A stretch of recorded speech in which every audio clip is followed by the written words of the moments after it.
arranqué la semana meditando, me venía mucho en la cabeza acerca del juicio que Jesús tuvo entre gallos y medianoche, se dice, precisamente en el pretorio. En el pretorio era la tienda, así es la traducción, la tienda de los gobernantes de Israel. No de Israel como nación, sino del Imperio Romano que gobernaba Israel. O sea, el Imperio Romano tenía una temática muy particular. El Imperio Romano, cuando dominaba una nación, a diferencia de sus antecesores, como los imperios que estuvieron antes que ellos, siempre hubo un imperio que dominó el mundo. Entonces, cuando usted va y toma nota de la historia desde los egipcios, desde los griegos, de los babilónicos, los asirios, todos ellos siempre tenían la costumbre de que las naciones que sometían se las llevaban a sus tierras, los desarraigaban de sus costumbres, los sacaban para barrer la memoria de esas naciones. El Imperio Romano, la novedad del Imperio Romano, fue un imperio que cuando conquistaba una nación no la desarraigaba, la dejaba en su nación, lo sometía, le cobraba impuestos, que era lo único que le interesaba, y ponía un gobernador de ellos para que velara sobre esa nación y el cuidado y el orden. Respetaban sus creencias, respetaban sus costumbres y hasta sus leyes. Es por eso que ustedes van a notar, y cuando leen la Biblia, que en los días de Jesús la gente podía ir a su templo, podía observar, y es más, Herodes le construyó un templo para congraciarse con ellos. Ellos buscaban la tranquilidad, buscaban la paz de esa nación que conquistaban, y lo único que le importaba era la riqueza de esa nación. Y por supuesto con todo la implementación barbarie de la época, donde cualquier nación que no se le sometía metían el orden con espada, digamos, ¿no? Entonces, la temática del Imperio Romano precisamente era respetar las leyes de los pueblos que sometían, respetaban sus creencias y hasta cierto punto los dejaban operar con tranquilidad, y es por eso que el pueblo de Israel se confundió porque Herodes le construyó un templo, le respetó sus reglas, se metió un poquito, los dejó que funcionen con su liderazgo, y para los asuntos mayores o para los asuntos inclusive de vida o muerte, ahí ya intervenía el gobernador del territorio, en este caso Judea, era Poncio Pilato. En Galilea estaba Herodes, al que después también Pilato lo mandó a Jesús, pero porque se lo quiso sacar de encima, pero en realidad tenían un lugar donde el gobernador de la tierra tomaba la decisión final. Entonces, ante cualquier situación extrema, ante cualquier situación delicada, los sumos sacerdotes presentaban el caso al gobernador en un lugar que se llamaba el pretorio. El pretorio era la tienda del gobernador, la tienda donde juzgaba los asuntos de esa nación en cuestión. Y ustedes me preguntarán por qué.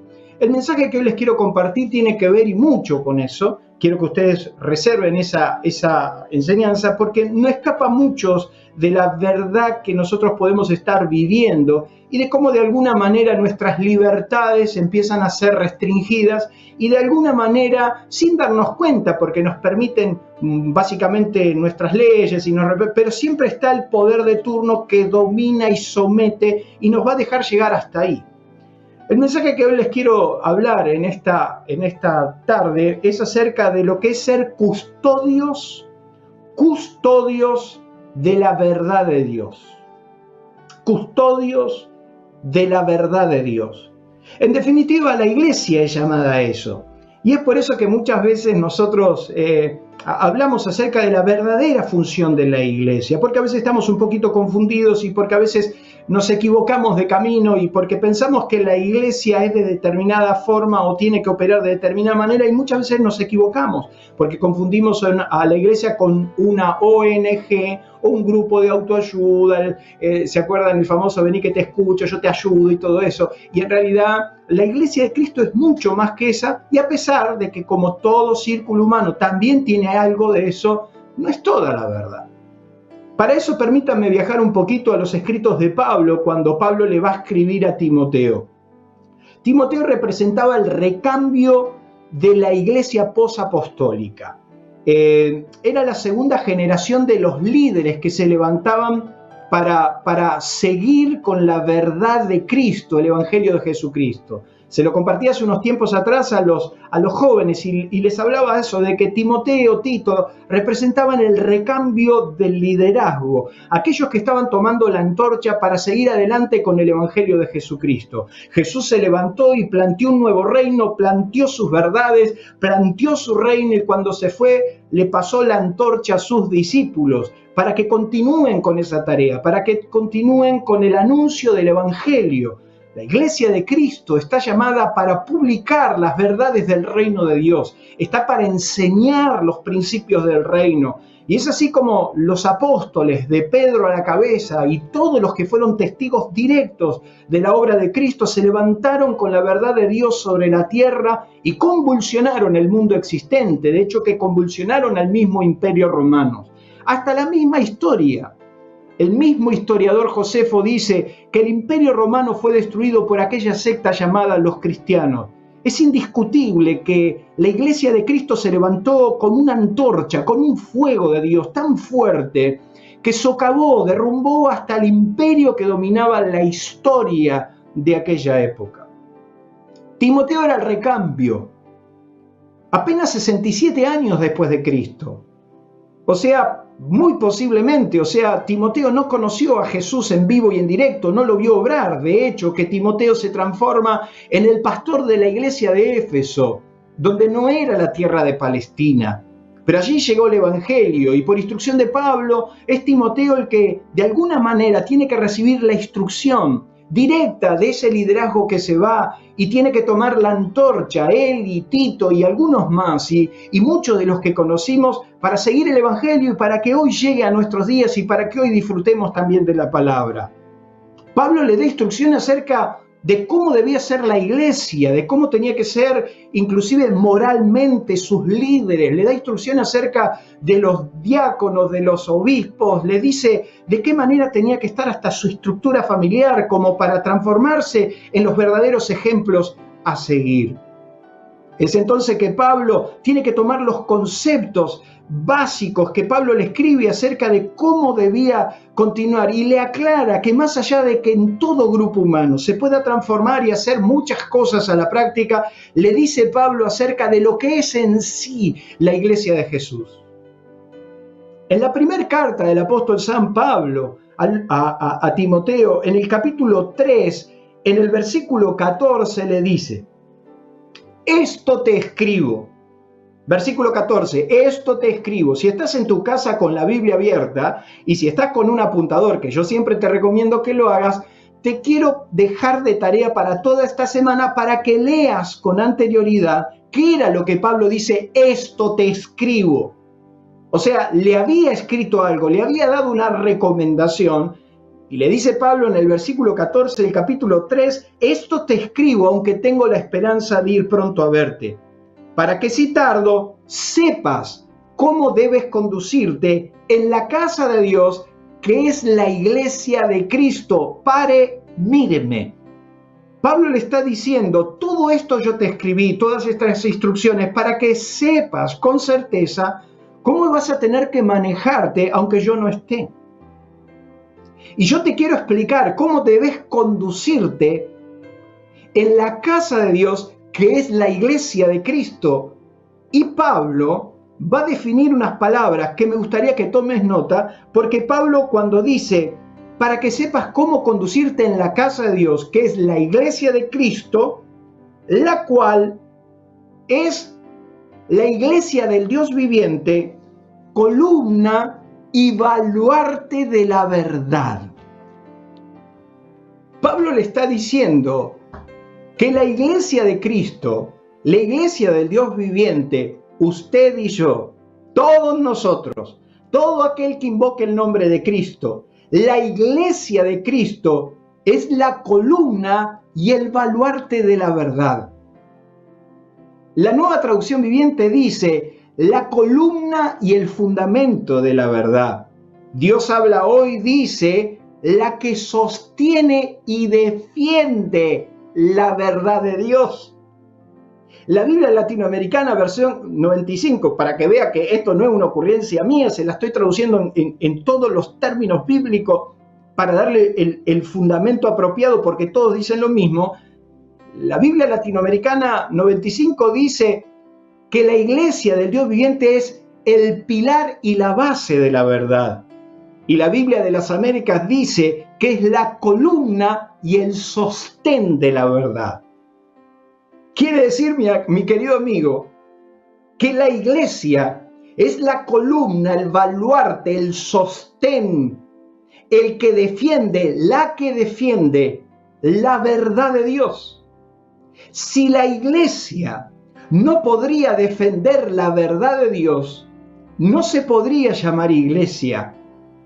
Porque por la verdad de Dios, muchísimos inclusive han pagado el precio con su sangre.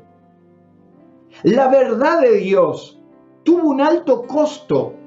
No solo la vida de Jesús derramada, sino que miles y miles de cristianos murieron por defender la verdad. La iglesia no es un grupo de autoayuda. La iglesia no es simplemente vení que te escucho. La iglesia es la que sostiene la verdad de Dios. Es la que defiende la verdad de Dios cuando la verdad no se habla. La iglesia del Dios viviente es columna, sostén de la verdad, custodios de la verdad. ¡Qué privilegio el nuestro! Que somos aquellos que agarramos y recogemos la antorcha, que la levantó Jesús, que la siguieron los apóstoles y que la siguieron los profetas y los ministros a lo largo de la historia. Y qué impresionante, porque pasaron 2000 años y la verdad de Dios sigue siendo tan actual como en el tiempo que se publicó. Pero la crisis de valor o la crisis de valor es tan grande, la que han enfrentado y la que enfrentamos, donde todo empieza a ser tan relativo, donde no hay referencias reales de lo que está bien y de lo que está mal. O sea, de alguna manera, la confusión reinante es que nos ha llevado a perder de orientación, qué está bien y qué está mal, porque no tenemos una referencia clara de la verdad. En medio de tanta confusión, la iglesia corre el serio riesgo de validar cualquier cosa. Y entonces empiezan los grises. Empieza el momento donde todo empieza a ser relativo y no hay verdades centrales. Es por eso que Dios en determinado momento de la historia le dijo a Israel: ay de lo que a lo malo llaman bueno y a lo bueno malo, y que hacen de la luz tinieblas y de las tinieblas luz, que ponen lo amargo por dulce y lo dulce por amargo.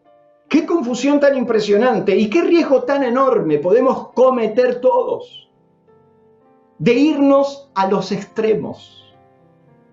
Y la iglesia a lo largo de su historia ha pasado por extremos, verdaderos extremos, extremos de legalismos, extremos de gracia, extremos de hipergracia, extremos.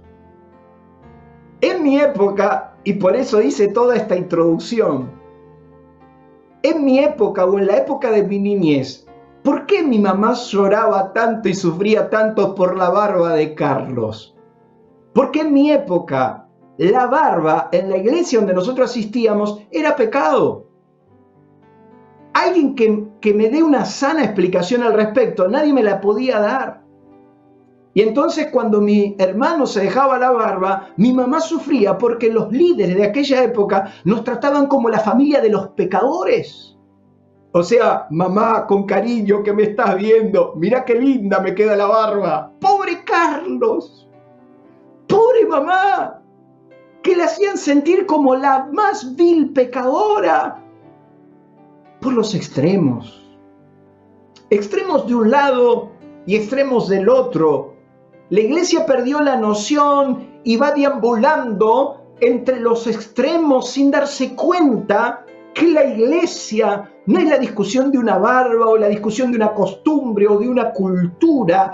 La iglesia es la que defiende, es la que tiene el baluarte, es la columna de la verdad de Dios.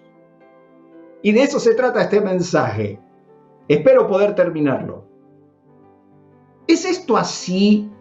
¿Deambulamos entre los grises? ¿Es la misma experiencia que los demás sin tener un norte claro? ¿O será que Dios dejó para sus hijos algo más, una revelación más profunda? Todos nos agarramos y decimos, bueno, en estos tiempos, y se habla de los últimos tiempos, hermano, mire, discúlpeme, perdónenme, a nosotros nos gusta poner la verdad sobre la mesa. Siempre fue así. En los días de Jesús era tan igual o peor que en este tiempo.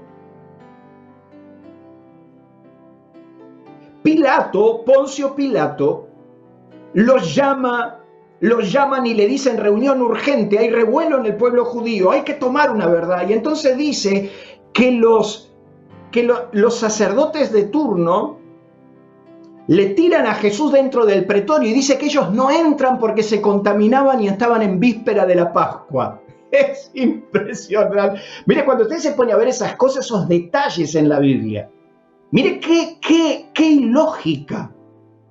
No entraban al pretorio para no contaminarse, pero echaban a un inocente para que alguien los mate, porque ellos mismos le dicen a Pilato, cuando Pilato entra en juicio con Jesús y se da cuenta que es inocente, entonces Pilato va y le dice, este hombre es inocente, este hombre no halló nada, júzguenlo según su ley. Y entonces dice que el sumo sacerdote y los que estaban con él dijeron, nuestra ley no nos permite matar a nadie. Ah, vivo, tu ley no te permite matar, pero me lo mandás a mí para que yo lo mate.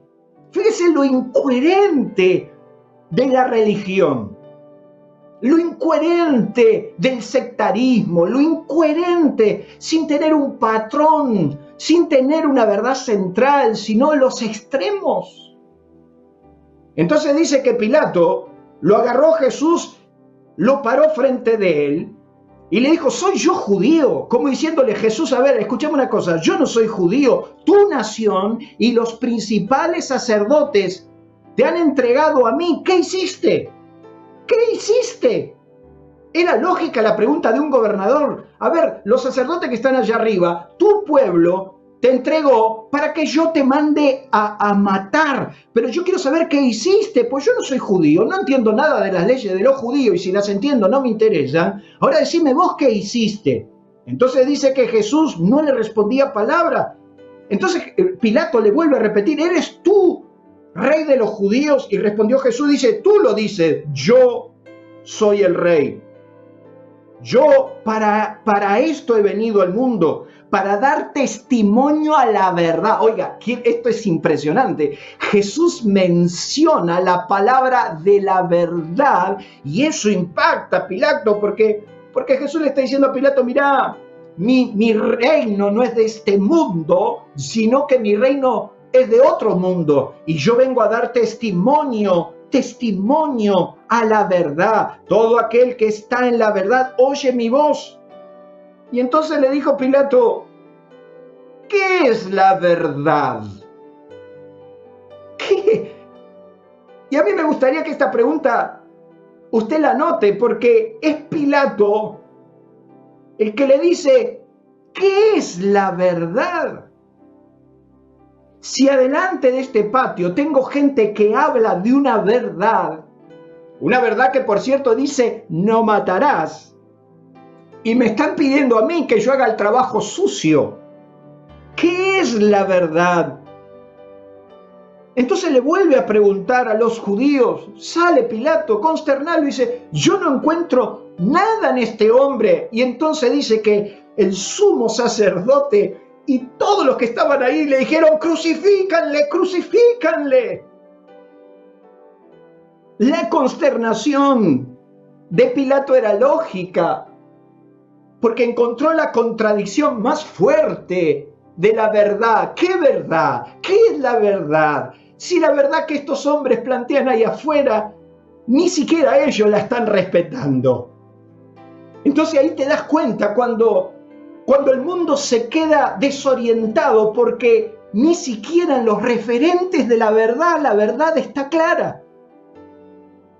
Entonces dice la Biblia que Pilato trabajó toda la noche para liberarlo y negociaba y les decía, miren, le saco uno, le pongo el otro, y entonces va hasta el mismo Jesús y le dice, vos guardás silencio, yo tengo poder para matarte o poder para darte la vida. Y Jesús le dijo, si me mandás a matar, no tendrías ningún poder que no te es dado del cielo. Si me mandás a matar es porque se te permitió desde el cielo. Pilato no entendía nada, y como no entendía nada, viendo Pilato que no adelantaba y como no estaba para perder el tiempo, dice que Pilato dijo, tráiganme algo que les quiero mostrar a estos muchachos de allá afuera lo que va a suceder acá. Y entonces la Biblia nos cuenta que Pilato se hizo traer un lavacro, y a vista de todos los que pedían crucifíquenle, crucifíquenle, quiero decirle que eran los mismos que habían recibido milagros, los mismos que habían recibido bienes de Dios, los mismos que le habían dado de comer. Ahí te das cuenta que el ser humano no es por obra, es por conocimiento. Los mismos que llenaron la bolsa, los mismos que recibieron milagros, decían crucifiquen, crucifíquenle. Entonces dice que Pilato trajo un hermoso lavacro, y a vista de todo el pueblo, ¿qué hizo? Se lavó las manos.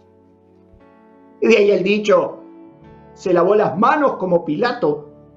No sé por qué el dicho, fíjese que el dicho fue tan popular, porque nadie dice, te lavaste las manos como Colón, te lavaste las manos como Perón, nadie dice eso. Dice, te lavaste las manos como Pilato. Quedó la impronta, quedó la imagen, porque Pilato no lo hizo por hacer así, sino que dice que se lavó las manos delante del pueblo, dijo, inocente yo soy de la sangre de este justo. Allá vosotros, allá ustedes, yo no he encontrado delito en él. Y dice que el pueblo y los sacerdotes dijeron, su sangre sea sobre nuestra cabeza y sobre nuestros hijos. Mire qué impresionante, mire qué impresionante. No me venga con cuentos, a Jesús no lo crucificaron los romanos, a Jesús lo crucificaron los judíos. Y me asombra que cristianos quieran judaizarse cuando fueron los judíos los que asesinaron al Salvador. Sí, ese pueblo fue asesinó al Salvador. Los romanos fueron la mano de obra. Pero es Pilato, dijo, yo no tengo nada que ver con esto. Pero me queda la pregunta de Pilato cuando dijo, ¿qué es la verdad? Entonces encuentro una sociedad totalmente desorientada, donde no hay verdades centrales, y la iglesia del Dios viviente es columna y baluarte de la verdad. Nosotros, la iglesia, somos los llamados a defender, a cuidar, a poner la verdad de Dios sobre la mesa. Frente a los fundamentos reales, y no cometer los errores, los errores de los extremos. Sin embargo, quiero decirte que la iglesia es la que de alguna manera se tendría que levantar a decir, alguien tendrá que decir qué está bien o qué está mal. Pero como no nos podemos muchas veces comprometer con el mismo mensaje y con la misma verdad, empezamos con el famoso, yo no puedo juzgar. Y yo no juzgo. Y acá no se trata de juzgar. Acá no se trata de que nadie juzgue. Pero hay una verdad. Es la verdad por la que miles y miles de cristianos fueron muertos y que hoy nos toca defender. Pilato se lavó las manos, como muchos. ¿Por qué te lavas las manos? Cuando no nos podemos comprometer y cuando la verdad que está frente a nuestros ojos, Pilato tenía la verdad frente a sus ojos y no la podía defender porque él mismo no estaba en la verdad. ¿Y por qué se lavó las manos? Bueno, podríamos decir por conveniencia personal. Podríamos decir por la incomodidad que le generaba pagar el precio de liberarlo. Podríamos decir que no le convenía porque políticamente era incorrecto. Se lavó las manos porque no quiso enfrentarse al pueblo. se lavó las manos porque quería quedar bien con todos. Y es imposible. La verdad de Dios es la verdad. Es la que traza la línea entre el bien y el mal, el blanco y el negro, lo que está bien, lo que está mal. Y es la verdad de Dios que traza. Pero Pilato no quiso enfrentar la verdad porque quiso negociar con la verdad. Entonces se lavó las manos. Dijo, no, mira, ¿yo para qué voy a enfrentar con esto? Quiso negociar. Lo mismo le pasó, pero desde el principio, mire, Eva, desde el principio de la primera hora, negoció con la verdad. Dice que vio el árbol, que Dios le dijo, no lo toque, y dice que era bueno para parecer, que era de hermoso aspecto, era bueno para comer, y entonces Eva empezó a negociar con la verdad, empezó a decir, no está malo, no, en definitiva no está malo, empezamos a negociar y empezamos a ver lo que es peor o lo que es mejor. Entonces, bueno, no está mal hablar mal de una persona, mal estar asesinarla, ¿verdad? Estamos negociando. O porque queremos quedar bien con todos. Y entonces empezamos a estirar la verdad a los extremos. Y vamos perdiendo los fundamentos, pero la iglesia es custodia de una verdad. David en el Salmo, en su Salmo 11 dice, si fueren destruidos los fundamentos, ¿qué ha de ser el justo? Si la iglesia es custodia, columna y baluarte de la verdad, veamos entonces qué es la verdad. Tome nota.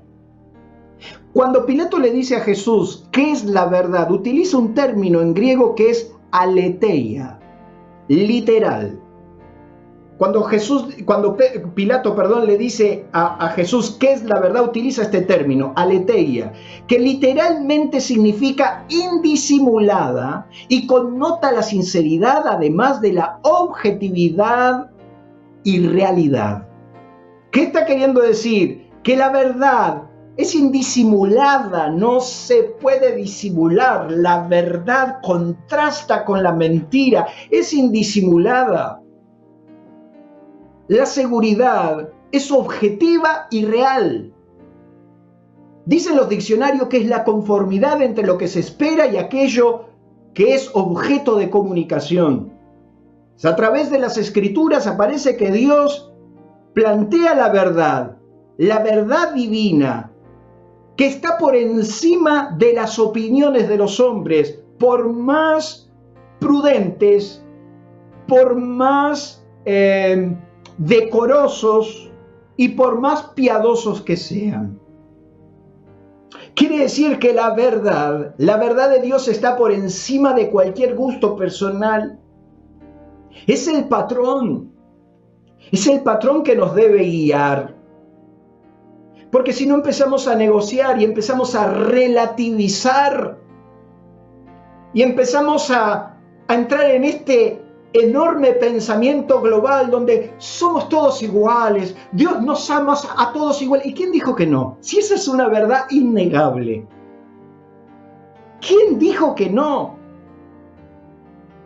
¿Cómo alguien puede dudar que Dios nos ama a todos si de tal manera amó Dios al mundo que envió a su Hijo? ¿Quién puede decir que no? Eso es una verdad, gloriosa verdad. Gloriosa verdad, la verdad del Evangelio, que Dios ama a todo, al más vil pecador, al desastre de los desastres. Pablo decía, de los pecadores yo soy el primero. ¿Quién puede negar esa verdad? ¿Quién puede negar que la iglesia está para defender esa verdad? El problema es que nos quedamos con parte de la verdad y no con toda la verdad, porque Dios ama a todos, Dios acepta a todos, la iglesia debe aceptar a todos, abrazar a todos, amar a todos, pero nunca debe dejar a la gente en ese estado, sino enseñarles a continuar el trabajo de la superación, el trabajo del esfuerzo personal, del trabajo duro con nosotros mismos, de la regeneración que plantea la palabra, y es la obra del Espíritu Santo. ¿Quién va a negar eso si eso es la verdad? Si alguno está en Cristo, nueva criatura es. Las cosas viejas pasaron, son todas hechas nuevas. Tu pasado no importa. Es la verdad de Dios. Pero también la verdad de Dios te obliga a tu crecimiento personal, a tu entrega, a tu superación. Carlos Spurgeon decía que la verdad...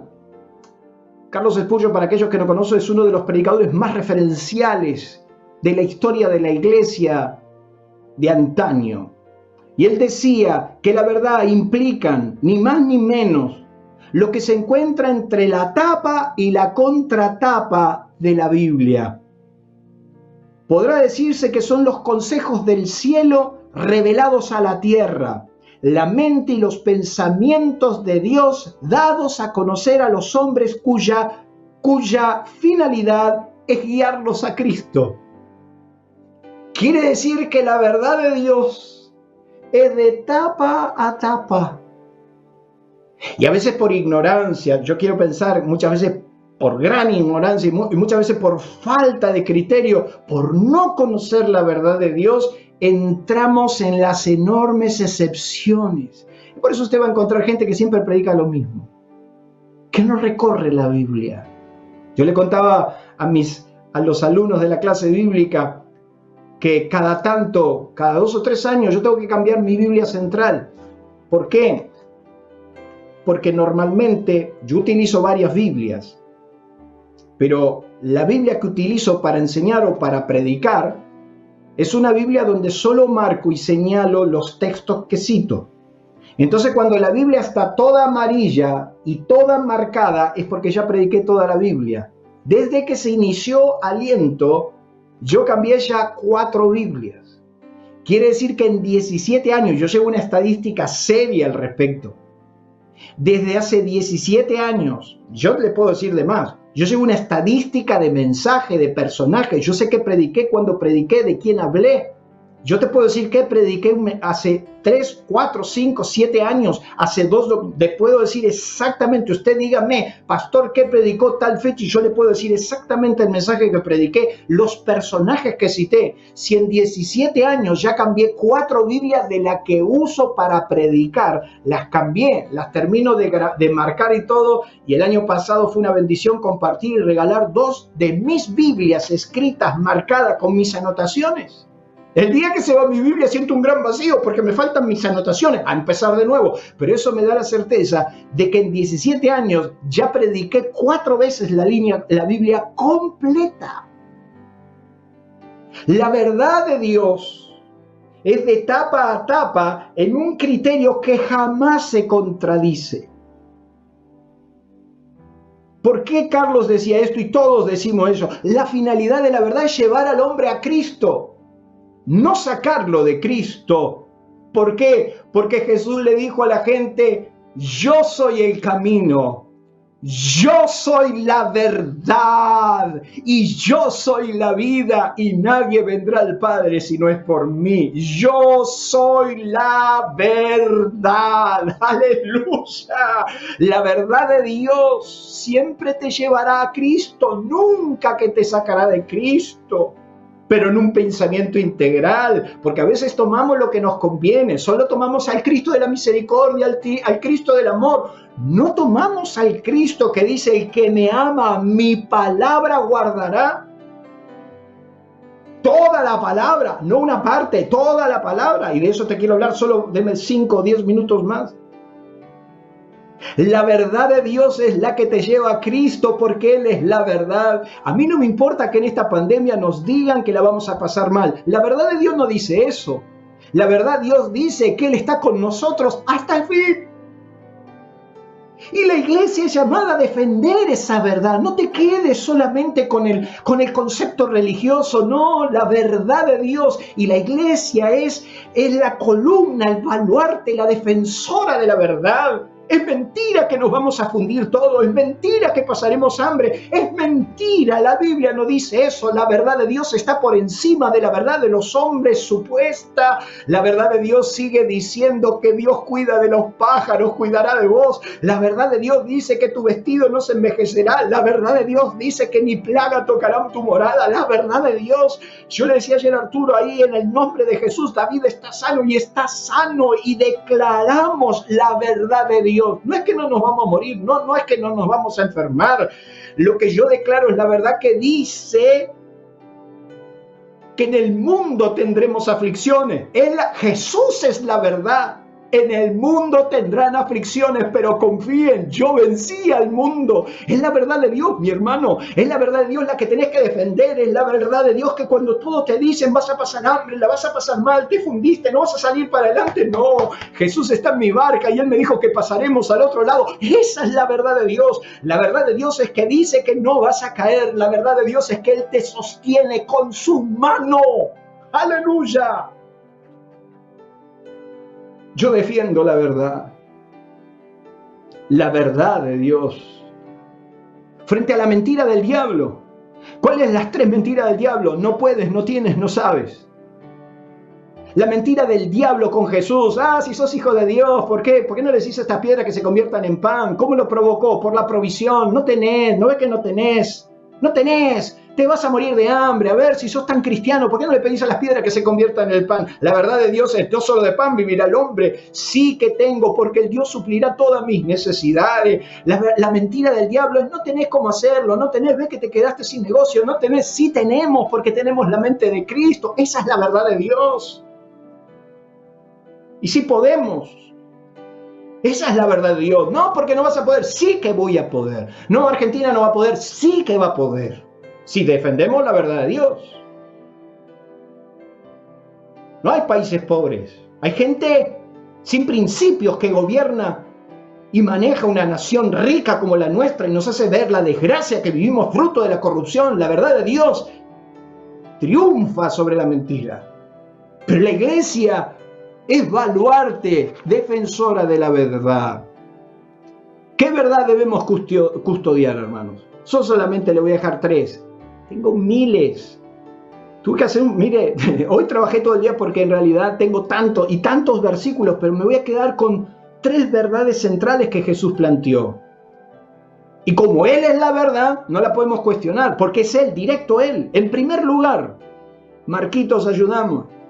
La verdad que tenemos que defender, custodiar, es que la verdad de Dios siempre nos llevará a Dios. La verdad nunca te aleja de Dios. Le dije a un Illuminati que de golpe se iluminó con una verdad que nadie habíamos tenido y me vino a plantear que si esta verdad nos enseña, nos vamos de la iglesia, nos vamos del cuerpo. Le dije, espere. La verdad que te saca del cuerpo no es verdad. La verdad que te aleja de Dios no es verdad. La verdad que se contradice con otro principio de Dios no es verdad. ¿Por qué? Porque hay excesos, hay cosas que se plantean, pero la verdad de Dios siempre te llevará a Dios. No existe la posibilidad de que la verdad te aparte de Dios. Porque a mí no me entendieron y a mí no me... Entonces yo me voy y yo no quiero saber más nada porque Dios al final son todos unos hipócritas. Vio gente que son todos unos hipócritas y vos qué sos. La verdad de Dios siempre te lleva a Dios. Nunca te aparta de Dios. ¿Qué le planteó Jesús a la samaritana? Le planteó, más ahora es cuando los verdaderos adoradores adorarán al Padre en espíritu y en verdad, porque tales adoradores busca el Padre. Los que adoren en espíritu y en verdad. O sea que no se puede solamente adorar en espíritu, hay que adorar en verdad. Y entonces teníamos mucha gente que cantaba y hablaba y adoraba, pero después estaban en pecado. O sea, no se puede adorar en espíritu y no en verdad. O sea que la verdad te lleva a vivir una vida espiritual, una vida profunda, una vida de santidad, una vida de compromiso, una vida de consagración, una vida de integridad. Óigame, hermano, discúlpeme, estoy por defender la verdad. La verdad de Dios es que es que la integridad le agrada a Dios, de que tenemos que ir en nuestro camino de santificación y en comunión con Dios. Si no puedo defender esa verdad, si esa verdad no se puede defender desde la iglesia, ¿qué es la iglesia? Si no puedo defender que la vida en Cristo es un crecimiento en profundidad, ¿qué es la iglesia? Un grupo de autoayuda. Entonces te equivocaste de grupo. Porque la verdad de Dios te lleva a Dios. Cuando yo me encontré con la verdad de Dios, fue muy básico. El Espíritu me llevó a la verdad. Tales adoradores busca al Padre, que adoren en espíritu y en verdad. Y fue el Espíritu que me dijo, no está bien contestarle a tus padres, no está bien que te rebeles de esa manera. Tenía 14 años, no está bien que hagas trampa, no está bien que mientas, no está... pero todos mentimos. Sí, ya lo sé, pero el Espíritu te llevará a no hacerlo. Entonces dice la Biblia, y el que roba, no robe más. Y el que mienta, no mienta más. Son verdades que te llevarán a Dios. ¿Qué verdad hay que defender? La verdad te llevará siempre a Dios. Por eso dice Juan que aquel verbo fue hecho carne y habitó entre nosotros y vimos su gloria como el unigénito del Padre, lleno de gracia y de verdad. Está la gracia y está la verdad. No me mezclen los asuntos, mis queridos. La verdad de Dios te llevará a Él, porque Él es la verdad. Número 2, la verdad produce libertad del pecado. La verdad produce libertad del pecado. Nos quedamos mucho con el versículo que nos ha llamado a libertad.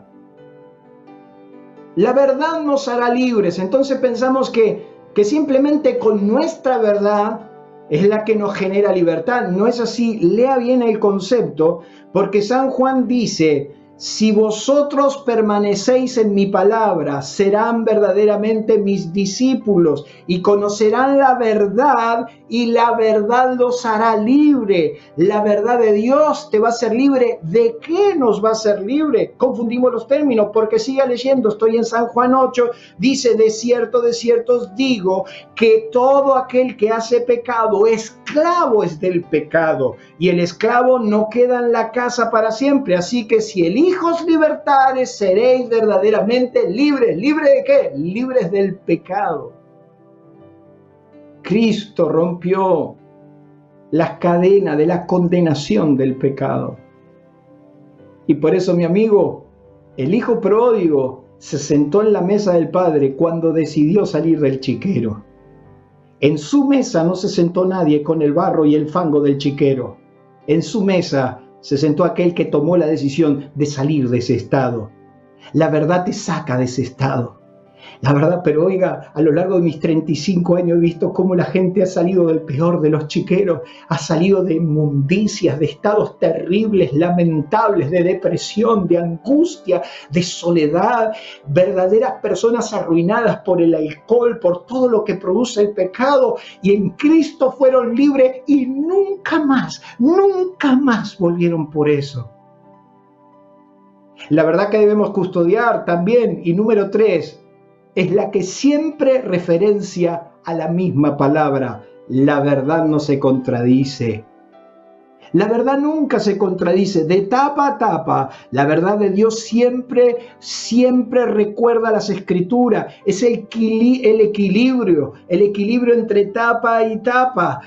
Muchas veces por falta de madurez no lo entendemos, pero es el equilibrio constante, donde el mismo Dios que es misericordioso, amoroso, compasivo, es el mismo Dios que dice que sin santidad nadie le verá a Él. Es el mismo Dios que dice que Él es compasivo y amoroso, dice que es fuego consumidor. El mismo Dios, quiere decir, ni un extremo ni el otro, es el equilibrio entre los dos. Es la palabra que cruje delante de todas las Escrituras, que atraviesa toda la Escritura, y la iglesia es es la referente de la verdad. Por eso Jesús dijo, santifícalos en tu verdad, tu palabra es verdad. ¿Qué es la verdad? La palabra. ¿Qué dice Pedro? Habiendo purificado vuestras almas por la obediencia a la verdad. El alma se purifica por la obediencia a la verdad. El Salmo 19, tengo miles, el Salmo 19 dice que la ley de Jehová es perfecta, que convierte al alma. ¿Qué quiere decir? Es que la verdad de Dios convierte, cambia, transforma. Si no podemos defender que el evangelio es transformación, mi amigo se equivocó de grupo. El evangelio, decía Pablo, es poder de Dios, que te cambia, transforma tu vida, transforma tu familia, transforma tu realidad, te cambia, te saca de tu estado y te pone en uno mejor. No hay forma, y termino, de que la palabra no te transforme. Si te encontraste con Cristo, tu vida cambió. Por supuesto que te vas a morir cambiando. Y por supuesto que tu alma va siendo tratada y te vas a morir pecando. Nadie está diciendo lo contrario. Pero la verdad de Dios es la que convierte al alma. Pero Pablo le dice a los romanos que muchos profesaron y se hicieron o se crecieron sabios y se transformaron en necios, ya que cambiaron la verdad de Dios por la mentira. Y ese es el problema. Por eso Pilato le dice a Jesús, ¿qué es la verdad? Y por eso Jesús dijo, yo soy la verdad. Y por eso Jesús dijo, mi palabra es la verdad. Y el que permanece en la palabra y el que permanece en mis palabras, ese será mi discípulo. Dos consejos finales que te quiero dejar en esta noche de profunda reflexión. En primer lugar, no negocies con la verdad. No negocies con la verdad. Proverbios dice, compra la verdad y no la vendas.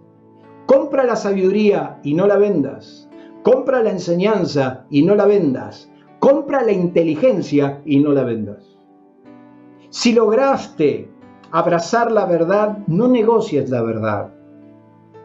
La verdad te va a hacer libre. La verdad de Dios te va a hacer libre. Pero yo he practicado la verdad y la verdad no me ha dado mucho resultado. Eso es lo que pensás. Pero la verdad de Dios siempre, número 2, trae recompensa. Ajustate a derecho, y es el segundo consejo que te quiero dejar, ajustate a derecho y verás la recompensa de Dios. Dios no es injusto. Dios honrará a los que le honran. Estad pues firmes, dijo Pablo, ceñidos con la verdad. La iglesia en este tiempo es la que se puede levantar a decir, no es verdad que todos moriremos. Es la iglesia de Cristo la que se tiene que levantar hoy a decir, no es verdad que nuestro país terminará mal. La iglesia puede cambiar el curso de esta nación. No es verdad que las tinieblas abundan porque acá hay pueblo de Dios y mientras esté el pueblo de Dios, la luz del evangelio va a resplandecer. No es la verdad que no podemos. La verdad de Dios sigue diciendo que podemos. Es Jesús diciéndole al padre del muchacho lunático, mi verdad es que si crees, todo es posible. Esa es una verdad de Dios. La iglesia tiene que estar firmes en la verdad de Dios. Y si Dios dice y si Dios dijo que para el que cree todo es posible, es la verdad de Dios. Para el que cree todo es posible. Si puedes creer. La verdad de Dios sigue diciendo, si puedes creer. Entonces cuando Pilato se quiera lavar las manos, usted tiene la verdad de Dios. No te laves las manos como Pilato, porque la verdad de Dios te confronta, la verdad de Dios te compromete, la verdad de Dios te supera, te hace mejor, la verdad de Dios te hace vivir lo mejor de Dios. Termino en esta noche, mis queridos hermanos, amigos de todos lados. Escúchenme bien. La mentira del diablo es que el mundo causó y cayó en un agujero negro, donde todo se va a destruir. La verdad de Dios dice que Él sigue guardando a sus hijos. La verdad de Dios dice que el que habita al abrigo del Altísimo morará bajo la sombra del que no puede, del que todo lo puede. La verdad de Dios sigue diciendo que si te cobijas bajo su brazo y te metes bajo su mano, Él te va a guardar, Él te va a cuidar y Él te va a dar lo mejor. ¿Cuántos en esta noche se quieren convertir en un custodio de la verdad de Dios? La iglesia es custodia y baluarte de la verdad. ¿Cuántos en esta noche son capaces de decir, yo voy a guardar la verdad? Yo voy a cuidar la verdad de tapa a tapa, toda la verdad. Yo no quiero parte de la verdad, yo quiero toda la verdad. Y toda la verdad de Dios es la que vamos a abrazar.